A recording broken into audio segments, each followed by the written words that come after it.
All right, so believe it or not, I am crouched in the middle of my front lawn. There's my house.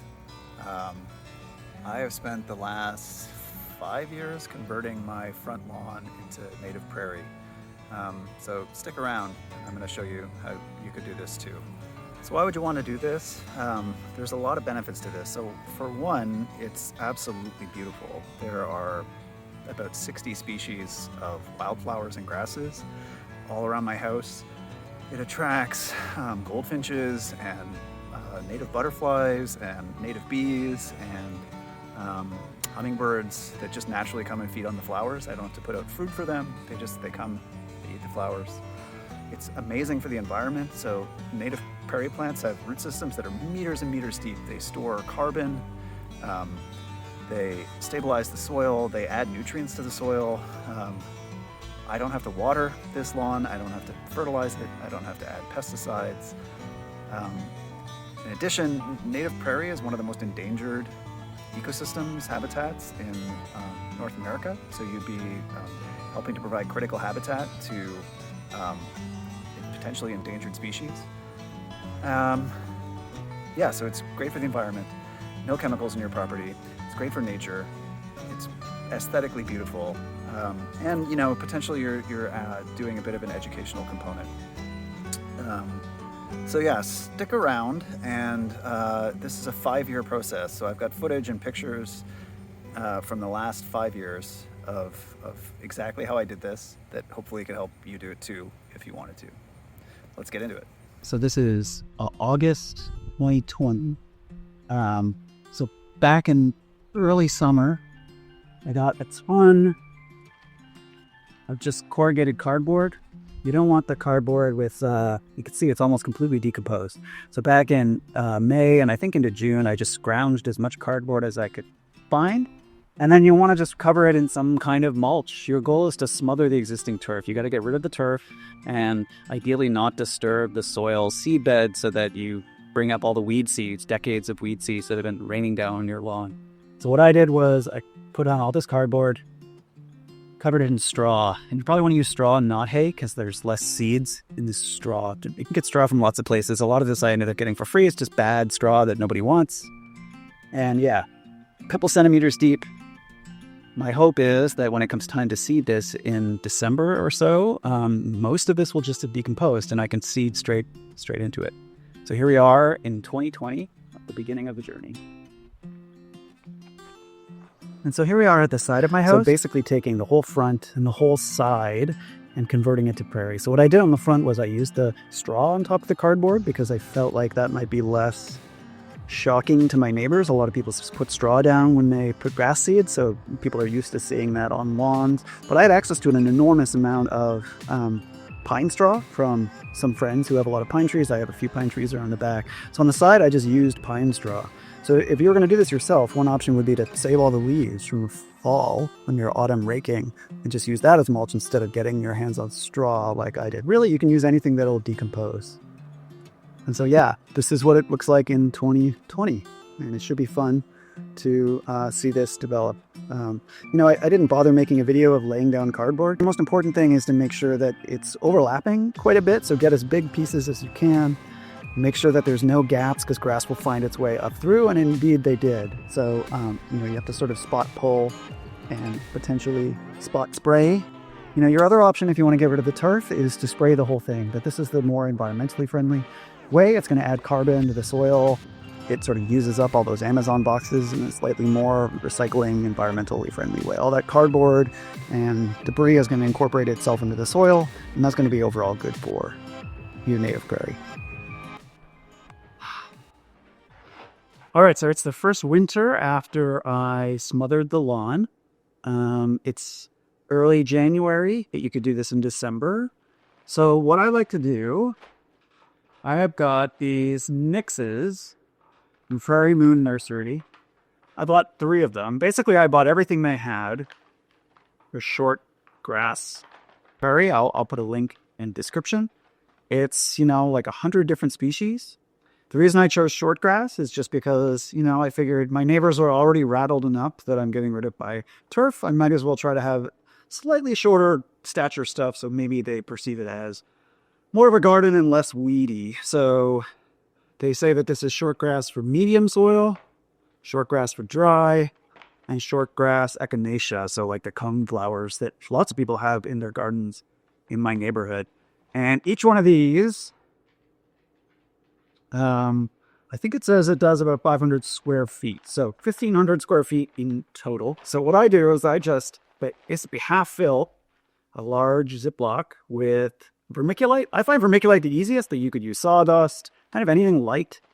Peat, I guess, although peat's not very environmentally friendly. Vermiculite's pretty easy to find at a garden center, and it's pretty cheap. So I did it off camera, but I'm sure you can imagine what it would look like to dump the seeds into a bag full of vermiculite. And actually the volume, this volume increased quite a bit just from the seeds, which you can actually see through the bag. I'll take a picture and hopefully it's on your screen right now. So all of my seeds are in here right now. And it's very concentrated, very mixed. All of the different mixtures all mixed together. And my idea is, I'm a plant ecologist by training. My idea is, I don't know exactly what my soil is going to be like. So I'll let them sort it out through their own natural ecological processes. The dry plants might take hold in some places that are a bit higher, the medium soil, etc. They'll just take hold. So let's go outside and I'll show you how I mix this to spread. All right, so we're outside now. You can see there's snow on the ground. It is indeed January, and this is that concentrated mix that we just made. Now what we're going to do here is I've just got this yogurt container I'm using as a scoop. I'm going to take out, maybe two-thirds of a yogurt container worth of this concentrate. And again, I can see lots of seeds here. And I'm going to put that in a 5-gallon pail. We're going to mix up, 2 at a time.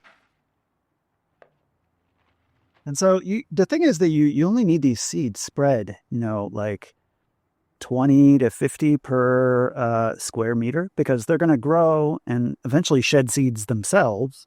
And you don't want like thousands and thousands of seeds per square meter. So what we're going to do is we're just going to mix this up and dilute it.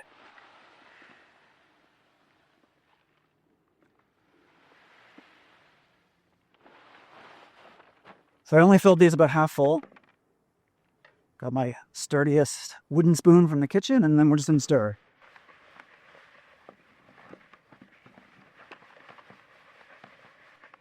Just mix it like you're mixing the dry ingredients for a baking program. And I'm going to top it off to about 2/3 full. Mix it up again. You don't want to fill it too full, or you're going to start throwing, pretty expensive seed on the ground. And now what you want to do is you want to moisten these just so everything starts to stick together. So for those of you that want to be precise, I'm doing about 6 cups. I found that works. Stir it in about 2 cups at a time. This is also nice because you can find pockets of dry vermiculite that you haven't stirred very well as you're wetting her.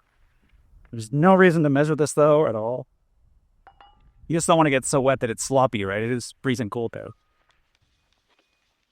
And this is another reason why we only filled it 2/3 full, so that we could get right down to the bottom, stir hard. Because remember, that's where most of our seeds began, is next. All right, that's good. So I'll do the other one off camera, and then we'll start spreading the seed.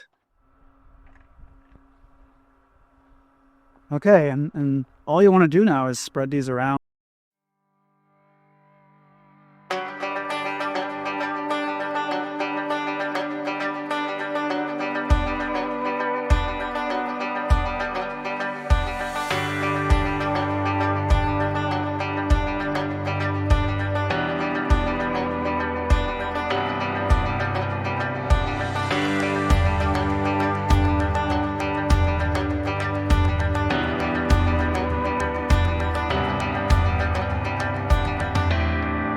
The reason why I like to make the actual mix I'm spreading around so dilute is so I can go over it multiple times and you just get a more even spread of seeds. So we'll go over it one more time.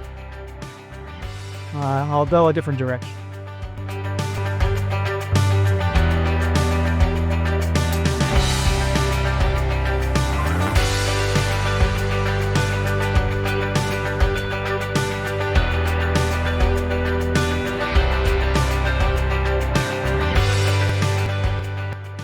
So that's basically all there is to it. And the reason we're doing this in winter is because these seeds come dormant and they've been in my fridge for a couple months. And the most native berry seeds actually need a cold period.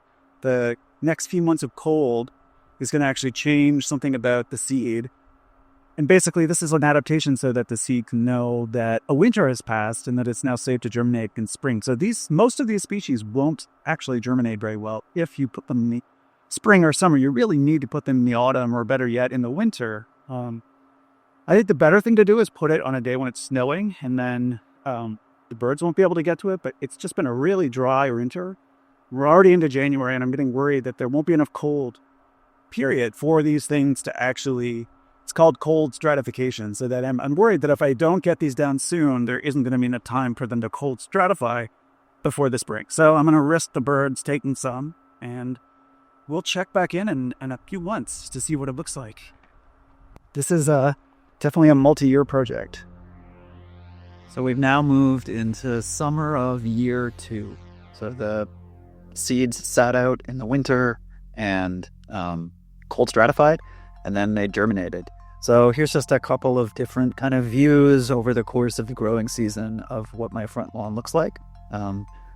It's not going to look like much, but in this first year, it's absolutely critical that you mow every time that the vegetation gets to, maybe about 30 centimeters tall. You want to mow it back down to, 15 centimeters or maybe 6 inches. That's what you're looking for. And the reason you do that in this first year is you don't want to let any of the annual weeds that might be in there, you don't want to let them go to seed. So what you do is you kind of let the stuff grow and develop as it starts to develop its flowers, and then you come through with the mower and you knock it back. You can even see in this shot that there's a poppy. I have no idea where how long ago those seeds have been hiding in my lawn, but European poppy came up. So mow it all down. Don't let any of the annual weeds go to seed. So I modified my residential lawnmower to be able to mow at 6 inches, which is a little bit high for that.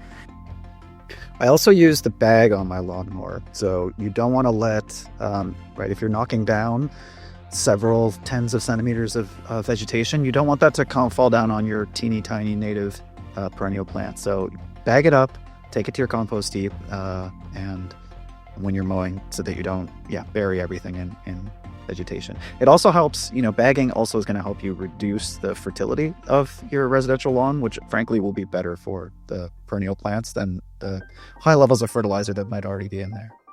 Don't expect very much in this first year of vegetative growth because you're constantly mowing it back. That said, a few things did start to flower. I saw some lupins that were clearly identifiable, and actually that's type of prairie sage behind it, Artemisia levisiana, I believe, the sort of silvery leaves. The vervains species flowered, so here's one, and Ruellia, as well as a few other shorter stature plants were able to flower in this very first year. So be diligent with the mowing. Don't expect too much in this first year. Your job right now is to not let the native weeds go to seed in this first year of vegetative growth and allow your prairie plants to establish. Fast forward to year 3, and this is going to be a year where you're going to start to see a lot of native flowers. So there's actually not a lot of work to do this year, except for maybe some spot weeding to keep troublesome stuff from getting too big. So what you'll see is what's known as like the annual biennial flush. Right, so most of what you're seeing in my lawn, or what I saw in my lawn this year, was black-eyed Susan, annual fleabane, right? So a lot of the annual plants. But lots of other things did flower in that year. So everybody that flowered, the year before this came back, started seeing some zizia flowers, got some foxgloves, and quite a lot of lance-leaf coreopsis showed up sort of later in July. But in addition to sort of all the beautiful flowers, right, you start to see the native pollinators, insects start to come back, right? So tons of native bumblebees that were pollinating stuff in my yard. Started to see lots and lots of butterflies. So I didn't catch any pictures of them, but butterfly weed flowered in this third year. And so I did see some monarchs floating around. But yeah, so do some spot weeding. Don't let any troublesome weeds like rumex or any of the ambrosias or the ragweeds. Don't let anything like that go to seed. If you see it, just pull it. But yeah, there isn't that much work to do this year. If you've done the setup right in the years leading up to this, the native plants should have a pretty good edge over any of the weeds, and they should start suppressing them on their own. So you're not going to get the full diversity that's coming in this year, but you will start to get a really nice show of flowers and pollinators and birds. I had a ton of goldfinches. They eat the seeds of a lot of these native plants. So goldfinches, butterflies, native bumblebees. Yeah, I'm really happy with how this is turning out. So I live in Indiana. It is towards the end of March. So we're still really early in the spring, starting to get daffodils. So there's some there from when this wasn't a prairie restoration. One of the kind of early spring maintenance jobs that you'll have to do if you live kind of anywhere in the east of North America is honeysuckle. And this is a perfect time to do it because very little else will be green this early in the season. And these little starts are really easy to just pull up by their roots. Now, my understanding is this stuff will reroot, so I tend to put it on the patio until it's completely dry, or sometimes I just kind of hang it in the fence and eventually the wind blows it out. And so, yeah, you can see there's a few over there, and you're going to want to do this for, there's one right here. Every week or so, you're going to want to come out and look for these little guys. If you don't get them, your prairie restoration will become a honeysuckle forest. So that's one of the yearly maintenances that you're going to have to do is just go around, pull out these little honeysuckle starts. Another thing you'll want to do, and sorry, I thought I had video of this, but I couldn't find it. It's hard making a 5-year-long video.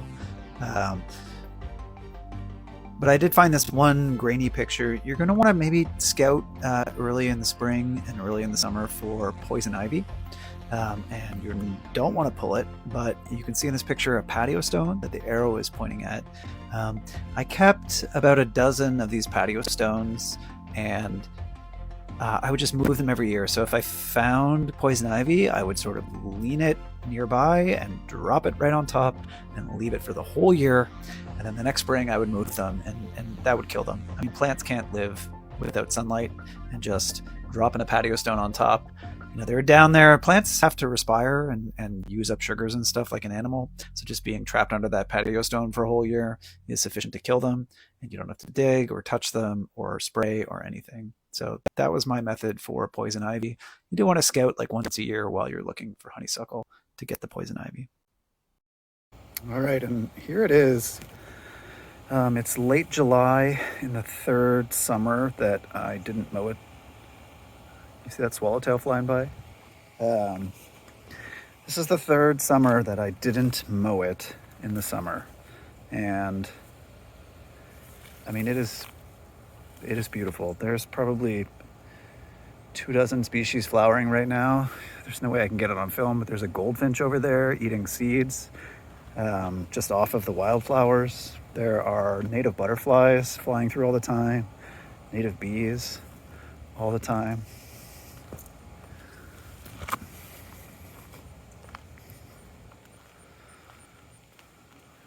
Gray coneflowers.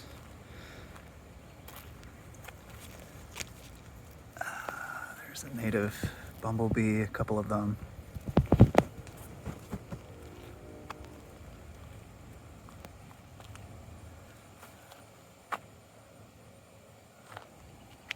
So, yeah, I don't have to water this. I don't have to fertilize it. I just get to enjoy native grasses, native wildflowers, native wildlife, including all kinds of butterflies and goldfinches.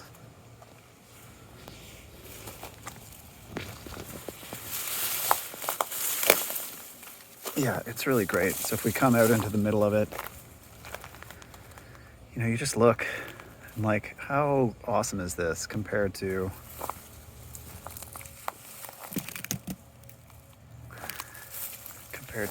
turf grass.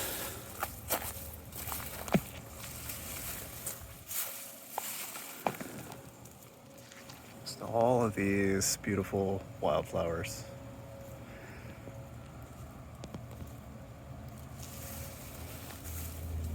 I mean, this is right outside my kitchen window. This is what I see, when I'm preparing supper. If this isn't a reason to do this, I don't know what is. All right, and after 3 solid growing seasons, so 4 years since we laid down the cardboard, your prairie should be pretty well established, and you want to think about the longer term maintenance that a prairie requires. So in natural ecosystems, prairie plants have evolved around pretty frequent fires, like wildfires on the landscape, that they have evolved to tolerate, or grazing from large herbivores. So you need to simulate these processes in something like a residential lawn. So we don't have bison, and it's obviously insane to consider burning prairie this close to houses.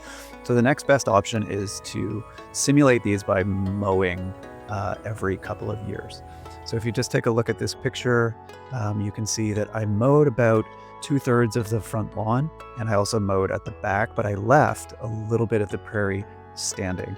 And so in year 5, the 4th growing season and beyond, you want to start rotating your simulated burns. So don't do the whole place, because you want to allow any butterflies or other insects that might have eggs or something. You want to allow them to be able to overwinter.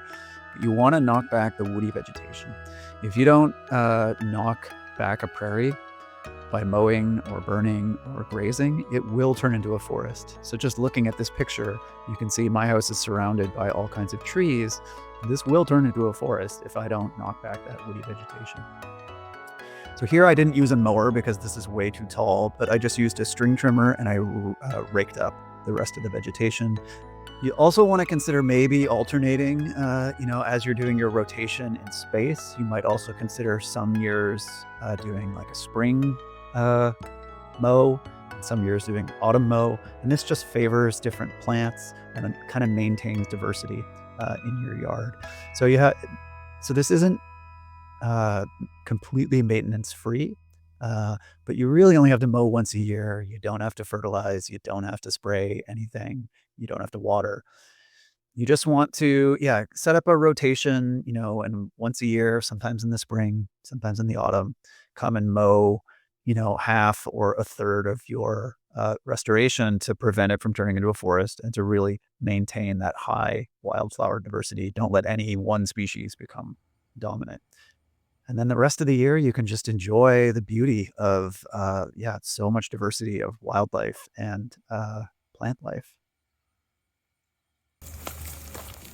So if this video helped you, this has been, I think, 5 years in the making since I went from cardboard to seeding to that first year of mowing at 6 inches to the first couple years where it was nowhere near as nice as this. And then I, every spring, simulated a fire by mowing. And I think at this point I can probably leave this alone for a couple years and just mow it every 2 to 3 to 4 years to simulate a fire. So this is not that easy. You have to make sure that it's legal in your town. You probably want to talk to your neighbors, do things like put up the signs like I did.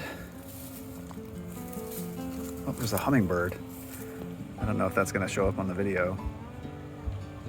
Yeah, they're drinking from this silene. Like I said, I don't have to put up bird feeders. I get goldfinches, I get hummingbirds. So if this is something that you would consider doing, let me know down in the comments. If you have any questions, I'll do my best to answer you. Some of it's going to depend on the region that you live in and the soil type, so I may not be able to answer every question. But do some research, talk to some local conservation agencies. I really hope that some people consider doing this because it's just so good for the environment. The roots of these plants are going down meters. I don't have to water, I don't have to fertilize, there's no pesticides. I actually don't get mosquitoes in my yard almost at all anymore because there's so much native wildlife in here that I think is eating it.